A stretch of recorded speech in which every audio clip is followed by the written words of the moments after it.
Na macie B zwyciężył reprezentant Gruzji Georgi Sznutadze. Na matę B zapraszamy już teraz Faisal Benfred, Algeria. Jego przeciwnikiem Marco Stoll, Niemcy.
Mata B zapraszamy Faisal Benfredi, Algeria kontra Marco Stoll, Germany.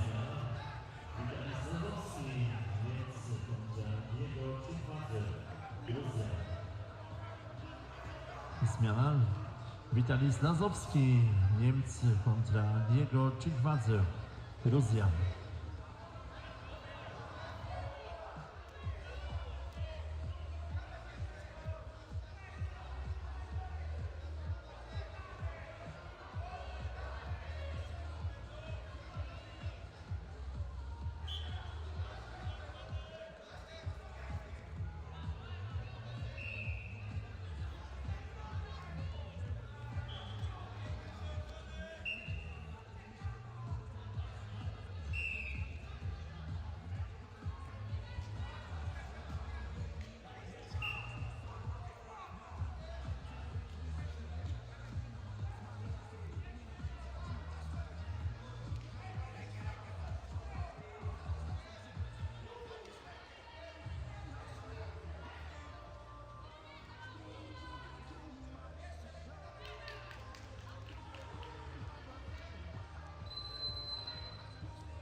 A wśród pań rywalizujących na macie C właśnie teraz zwyciężyła reprezentująca Włochy Emanuela Liuzzi.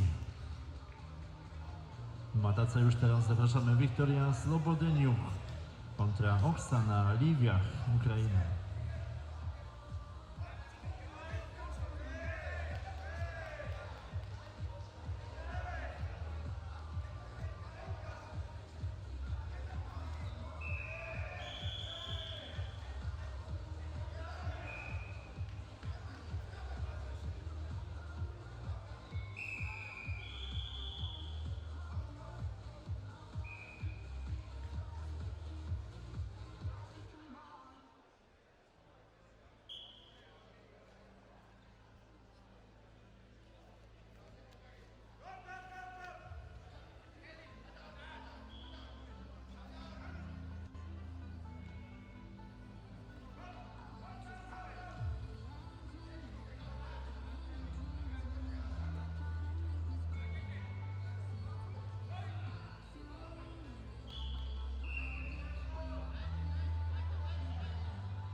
Mata zakończona zwycięstwem zawodnika pochodzącego z